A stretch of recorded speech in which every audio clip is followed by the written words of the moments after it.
Ertugrul गाजी, जिनका पूरा नाम अर्तुगरुल बिन सुलेमान शाह था, 13वीं सदी ईस्वी में तुर्क ओगविज कबीले की का शाख के सरदार थे। उनकी विलादत 1191 अशारिया के आसपास हुई और वफात 1281 अशारिया में सोवियत तुर्की में हुई। अर्तुगरुल गाजी की जिंदगी बहादुरी, हिकमत और वफादारी की मिसाल है और उनकी क़ियादत ने सल्तनत उस्मानिया की बुनियाद रखने में अहम किरदार अदा किया।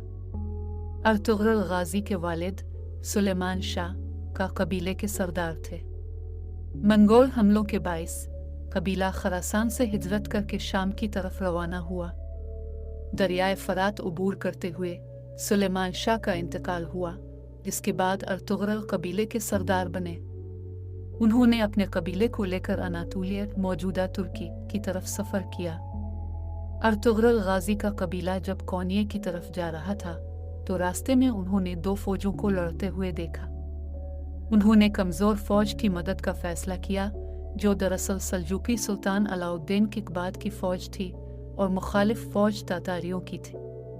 अर्तुगरुल की बहादुरी से मुतासिर होकर सुल्तान अलाउद्दीन ने उन्हें सोवियत और उसके नवाही इलाके बतौर जागीर अता किए और सरदार आला का ओहदा भी दिया। सोवियत की जागीर बाज़ंतैन सल्तनत की सरहद पर वाक़ थी, जहां अक्सर बाज़ंतैन हमले होते रहते थे। अर्तुगरुल गाजी ने अपनी शुजाअत और हिकमत अमली से इन हमलों का मुअस्सिर जवाब दिया और इलाके में अपनी धाक बिठा दी। उनकी क़ियादत में इर्द गिर्द के तुर्क कबाइल भी उनके साथ शामिल होते गए, जिससे उनकी क़ुव्वत में इजाफ़ा हुआ। अर्तुगरुल गाजी की वफ़ात 1281 अशारिया में सोवियत में हुई, जहां वो मदफून हैं।